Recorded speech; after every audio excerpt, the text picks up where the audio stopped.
శిరీష.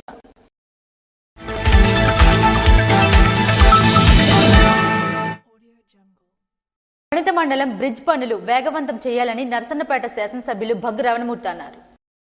నరసన్నపేట శాసనసభ్యులు భగ్గు రమణమూర్తి శుక్రవారం తన పర్యటనలో భాగంగా నరసన్నపేట నియోజకవర్గం పోలాకి మండలంలో నిర్మాణంలో ఉన్న వనిత మండలం బ్రిడ్జ్ నేటి వరకు జరిగిన పనులను రోడ్ల భవనాల శాఖ రాష్ట్ర ఇంజనీర్ ఇన్ చీఫ్ నైముల్లా జిల్లా సూపరింటెండెంట్ ఇంజనీర్లతో కలిసి పరిశీలించి అనంతరం శాసనసభ్యులు మాట్లాడుతూ పనులు నిర్దేశిత సమయంలో పూర్తి చేసేలా ప్రణాళికలు రూపొందించుకోవాలని, అలాగే నాణ్యతా ప్రమాణాలపై ప్రత్యేక దృష్టి సారించాలన్నారు.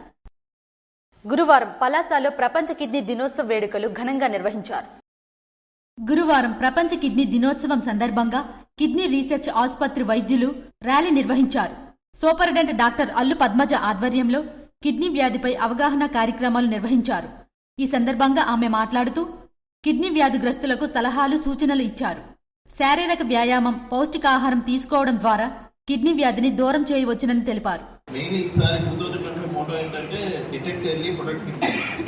కిడ్నీ జబ్బుని ఎలా మనం డిటెక్ట్ చేయాలి. ప్రతి 6 నెలలకు ఒకసారి 35 నుంచి 40 సంవత్సరాలు దాటిన ప్రతి ఒక్కరు ప్రతి 6 నెలలకు ఒకసారి urine test, urine albumin creatinine ratio test ఉంటుంది. ఆ టెస్ట్ సింపుల్ సెరమ్ క్రియాటిన్ చేసుకుంటే మనం తెలుసుకోవాలి. లేదు అనుకుంటే చూసుకుంటే దానివల్ల మన కిడ్నీ ప్రాబ్లం ఉందో లేదో తెలుస్తుంది.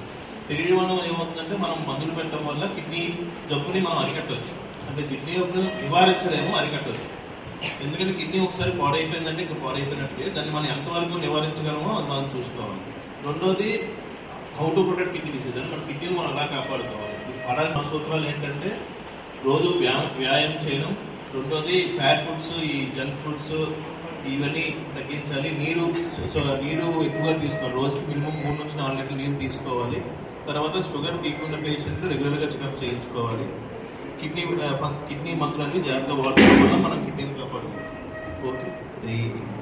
పలువురు డాక్టర్లు కిడ్నీ రోగులను పరీక్షించి మందులు పంపిణీ చేశారు. శ్రీకాకుళం రిమ్స్ హాస్పిటల్లో ఓ రోగి హల్చల్ చేశారు. సర్బుజ్లీ మండలం నక్కపేట గ్రామానికి చెందిన సనపల వరహా నరసింహం వైద్యం కోసం శ్రీకాకుళంలోని రిమ్స్ హాస్పిటల్లో జాయిన్ అయ్యారు. అయితే అప్పటి నుండి హాస్పిటల్లో ఉన్నప్పటికీ గురువారం సాయంత్రం హాస్పిటల్ పైభాగానికి ఎక్కి దూకేందుకు ప్రయత్నం చేస్తుండగా ఈ విషయం తెలుసుకున్న అవుట్పోస్ట్ సిబ్బంది head constable Srinivasarao, 2 town CI ఈశ్వర్రావుకు సమాచారం ఇవ్వగా సీఐ హుటాహుట్న సంఘటనా స్థలానికి చేరుకుని రోగిని కాపాడారు. సకాలంలో ఆ ప్రాంతానికి చేరుకుని రోగిని కాపాడేందుకు అటు పోలీస్ సిబ్బంది, అగ్నిమాపక సిబ్బంది ప్రయత్నం ఫలించడంతో అందరూ ఊపిరి పీల్చుకున్నారు. జనసేన పార్టీ 12వ ఆవిర్భావ సభకు ఎచ్చెర్ల నియోజకవర్గం జనసేన పార్టీ జన సైనికులు పెద్ద ఎత్తున తరలివెళ్లారు. జనసేన పార్టీ 12వ ఆవిర్భావ దినోత్సవం సందర్భంగా పిఠాపురం చిత్రాడ సభకు జనసేన పార్టీ కేంద్ర కార్యాలయం సమన్వయ కమిటీ సభ్యులు కాకర్ల బాబాజీ, వడ్డాది శ్రీనివాసరావు, బాలి అప్పలనాయుడు మరియు ఇన్ఛార్జ్ విశ్వక్షేన్ ఆధ్వర్యంలో ఎచ్చెర్ల నియోజకవర్గం జన సైనికులు, నాయకులు పిఠాపురం సభకు బయలుదేరారు.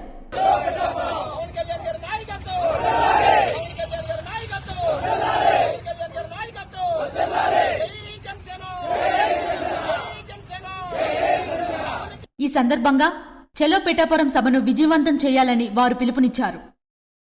శ్రీ సూర్యనారాయణ స్వామివారి దేవస్థానంలో వైభవంగా డోలోత్సవం నిర్వహించారు. ప్రత్యక్ష దైవం, ఆరోగ్య ప్రదాత శ్రీ సూర్యనారాయణ స్వామివారి దేవస్థానంలో శుక్రవారం డోలోత్సవం సందర్భంగా ఆలయ ప్రధాన అర్చకులు ఇప్పిలి శంకర శర్మ ఆధ్వర్యంలో అర్చక బృందం ముందుగా శ్రీ ఉషా పద్మిని ఛాయ సమేత శ్రీ సూర్యనారాయణ స్వామివారి ఉత్సవమూర్తులను తిరువీధి మహోత్సవం నిర్వహించి అనంతరం చిన్నతోటలో స్వామివారికి విశేష అర్చనలు, బొక్క బుర్గుండతో సుగంధ ద్రవ్యాలతో ప్రత్యేక పూజలు నిర్వహించి తదుపరి ఉత్సవమూర్తులను వేద మంత్రాలు, మంగళధ్వనుల మధ్య ఆలయంలోకి తిరుగు తీసుకువచ్చి ప్రత్యేక అలంకరణలతో పూజలు నిర్వహించారని ఆలయ ఈఈఓ ఎర్రంశెట్టి భద్రాజీ తెలిపారు. చలో పిఠాపురం సభను విజయవంతం చేసేందుకు ఇచ్చాపురం జన సైనికులు తరలివెళ్లారు. చలో పిఠాపురం సభకు 50 మంది జన సైనికులతో బయలుదేరిన ఇచ్చాపురం నియోజకవర్గ జిల్లా ప్రధాన కార్యదర్శి మరియు ఆంధ్రప్రదేశ్ రాష్ట్ర కళింగ కార్పొరేషన్ డైరెక్టర్ లోల్ల రాజేష్ ఆధ్వర్యంలో జన సైనికులకు మరియు నాయకులకు బస్సు సౌకర్యం కల్పించి చలో పిఠాపురం సభను జన సైనికులు విజయవంతం చేయాలని పిలుపునిచ్చారు. లక్ష్మీ చెన్నకేశవ స్వామివారి డోలో పౌర్ణమి మహోత్సవం సందర్భంగా ఎమ్మెల్యే భగ్గు రమణమూర్తి దర్శించుకున్నారు. శ్రీ శ్రీ శ్రీ లలిత త్రిపురాంతకర విశ్వేశ్వర స్వామి లక్ష్మీ చెన్నకేశవ స్వామివారి డోలో పౌర్ణమి యాత్ర మహోత్సవం సందర్భంగా కమిటీ సభ్యుల ఆహ్వానం మేరకు విచ్చేసి స్వామివారిని దర్శించుకొని ప్రత్యేక పూజలు చేసి తీర్థ ప్రసాదాలను స్వీకరించిన ఎమ్మెల్యే భగ్గు రమణమూర్తి.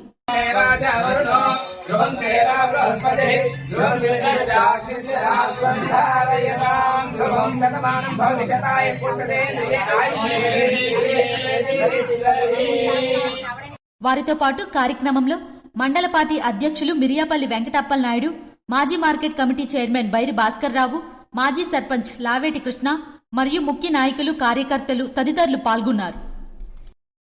కాశీబుగ్గలో ఘనంగా రాజాగ్ని వేడుకలు నిర్వహించారు.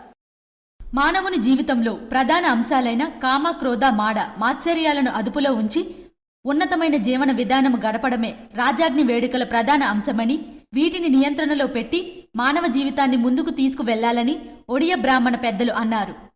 శుక్రవారం కాశీబుగ్గలో గల పెద్ద బ్రాహ్మణ, చిన్న బ్రాహ్మణ పూజారి వీధిలో గల ఒడియా బ్రాహ్మణుల ఆధ్వర్యంలో డోలో పౌర్ణమి సందర్భంగా రాజగాని వేడుకలు నిర్వహించారు. ఈ సందర్భంగా ఒడియా బ్రాహ్మణులంతా సామూహికంగా ఊరేగింపు నిర్వహించి బంకేశ్వరి నీలమ్మ మహాప్రస్థాన ప్రాంతంలో పూజలు చేసి రాజాగ్ని వేడుకలు నిర్వహించారు. మేళతాళాలు ఊరేగింపు, ప్రత్యేక పూజలు చేశారు. ఈ కార్యక్రమంలో అధిక సంఖ్యలో ఒడియా బ్రాహ్మణులు పాల్గొన్నారు. నర్సన్నపేటలోని బీసీ హాస్టల్ అభివృద్ధికి 9 లక్షలు మంజూరు చేయడం జరిగిందని ఎమ్మెల్యే భగ్గు రమణమూర్తి పేర్కొన్నారు. నర్సన్నపేట మండల కేంద్రంలోని స్థానిక దేశవాణిపేట వద్ద ఉన్న బాలికల వసతి గృహంలో మౌలిక సదుపాయాలు కల్పించేందుకు ప్రభుత్వం నుండి 9 లక్షల నిధులు మంజూరయ్యాయని శాసనసభ్యులు భగ్గు రమణమూర్తి తెలిపారు. ఈ సందర్భంగా శుక్రవారం సంబంధిత పనులను ఆయన ప్రారంభించారు. ఈ సందర్భంగా ఎమ్మెల్యే భగ్గు రమణమూర్తి మాట్లాడుతూ అభివృద్ధి, సంక్షేమం కూటమి ప్రభుత్వంలో సాధ్యమన్నారు.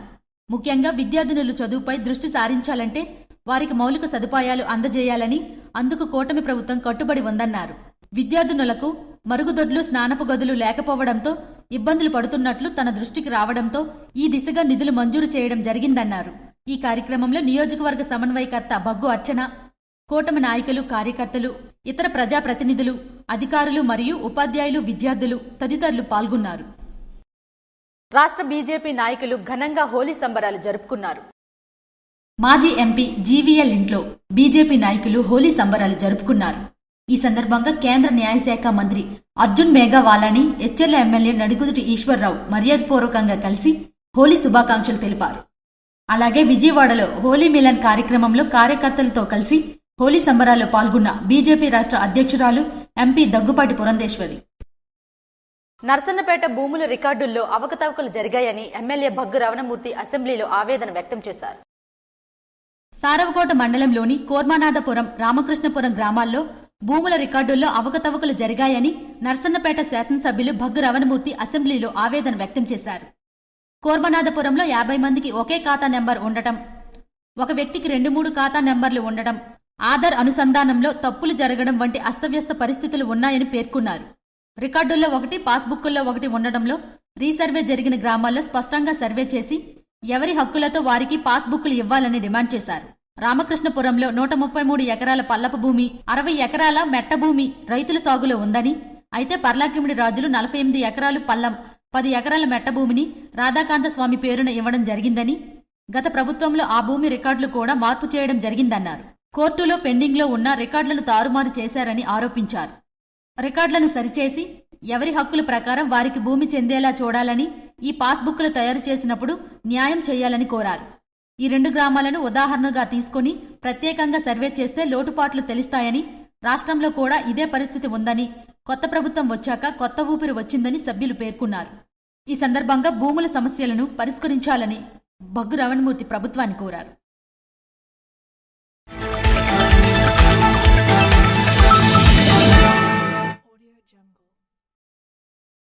ప్రస్తుత రోజుల్లో దేశంలో 5G, 6G నెట్వర్క్లతో ప్రయాణం చేస్తుంటే నౌపాడలో ఎయిర్టెల్ సిగ్నల్స్ 2G కన్నా దారుణంగా ఉందని కస్టమర్లు తమ ఆవేదనను వ్యక్తపరుస్తున్నారు. కాల్స్ కావాలన్నా, ఇంటర్నెట్ పనిచేయాలన్నా, SMS OTPల ద్వారా రావాలన్నా డాబాలు, రోడ్లు, వాటర్ ట్యాంకులు ఎక్కాల్సిన పరిస్థితి ఉందని అంటున్నారు. గత కొద్ది రోజులుగా సిగ్నల్ సరిగ్గా లేక ఈ తీవ్ర ఇబ్బందులు పడుతున్నామని, కొన్ని సందర్భాల్లో వ్యాపారపరంగా, ఆరోగ్యపరంగా తీవ్రంగా నష్టపోతున్నామని కస్టమర్లు ఎయిర్టెల్ సిగ్నల్స్పై ఆగ్రహం వ్యక్తం చేస్తున్నారు. అత్యవసర వేళల్లో ఎయిర్టెల్ కస్టమర్లు పడరాని పాటలు పడుతున్నారు. రేషన్ సరుకులు, పింఛన్లు, విద్యార్థులు, బయోమెట్రిక్లు, ఉద్యోగ ఫేస్ యాప్ వంటి ఆన్లైన్ సర్వీసులకు ఇక్కట్లు తప్పడం లేదు. ఎయిర్టెల్ సిమ్ వాడుతున్న కస్టమర్లు ఆన్లైన్ సేవలు, ఇంటర్నెట్ కాల్స్ పొందాలంటే సిగ్నల్స్ కు వచ్చిన ప్రాంతానికి తరలి వెళ్లాల్సి వస్తుంది. నౌపాడ గ్రామంలో వ్యాపారస్తులు, విద్యార్థులు, ఉద్యోగులు ఎయిర్టెల్ సిగ్నల్స్ వలన తీవ్రంగా నష్టపోతున్నామని ఆవేదన వ్యక్తం చేస్తున్నారు. ఎయిర్టెల్ నెట్వర్క్ కనీసం పనిచేయడం లేదు. ఒక మెసేజ్ కూడా పోవడం లేదు, నెట్ పని చేయడం లేదు, కాల్స్ వెళ్ళడం లేదు. మార్నింగ్ నుంచి నైట్ వరకు ఇదే ప్రాబ్లం వస్తుంది కంటిన్యూ. అసలు నెట్వర్క్ పూర్తిగా ఎయిర్టెల్ అసలు ఏం బాగాలేదు నౌపడ పరిధిలో. గత 4 years బట్టి కూడా 1 year ప్యాకేజ్ వేసుకుంటున్నాను. నేను ఇప్పుడు వేసుకుని 4 months అవుతుంది. చాలా దారుణంగా ఉంది నెట్వర్క్. అసలు పూర్తిగా సిగ్నల్ రాదు. ఈవినింగ్ 3 అయ్యిందంటే దారుణం. వేరే ఫోన్ కొనుక్కొని, వేరే జియో ఫోన్ కొని అందులో వాడుకోవాల్సి వస్తుంది. మామూలు నార్మల్ ఫోన్ కొనుక్కొని నేను ఐఫోన్ వాడుతున్నాను. 50,000 రూపాయలు ఫోన్ పెట్టుకుని వాడుతున్నాను తప్ప కానీ ఈ సిమ్ వల్ల అసలు దేనికి పనికిరాని ఫోన్లా తయారైంది. అది ఈ ప్రాబ్లం అనేది నా ఒక్కడే కాదు, మా నౌపడలో మాక్సిమం పర్సన్స్ 80 to 90% ఎయిర్టెల్ కస్టమర్సే ఉన్నారు. అందరూ కూడా చాలా చాలా ఇబ్బంది పడుతున్నారు. దీర్ఘకాలికంగా ఈ సమస్య వెంటాడుతున్న సిబ్బంది దృష్టికి తీసుకువెళ్లిన పట్టించుకునే నాదుడే కరువయ్యారు. ఫిర్యాదులు చేసేటప్పుడు తూతూ మంత్రాలుగా వచ్చి చేస్తున్నారు. మళ్లీ సమస్య ఎప్పటిలాగానే ఉండడంతో కస్టమర్లు ఎయిర్టెల్ సిగ్నల్స్ పై, సిబ్బంది పనితీరుపై విసిగిపోతున్నారు. అత్యవసర పరిస్థితుల్లో అనారోగ్య బారిన పడినా వారి కోసం 108 కి ఫోన్ చేయడానికి కూడా గుట్టలు పుట్టలు ఎక్కి ఫోన్ చేయవలసిన దుస్థితి నెలకొంది. ఈ సమస్యపై జెడ్ఎం వరకు ఫిర్యాదులు చేశామని, అయినా ప్రతిఫలం లేదని, ఇప్పటికైనా సంబంధిత అధికారులు స్పందించి నౌపాడ పరిసర ప్రాంతంలో సిగ్నల్స్ ఉండి కాల్స్, ఇంటర్నెట్ పనిచేసేలా చర్యలు చేపట్టాలని కస్టమర్లు కోరుతున్నారు. ఇవి ఈనాటి వార్తలు. మరిన్ని వార్తలతో మళ్ళీ కలుద్దాం. చూస్తూనే ఉండండి SS న్యూస్.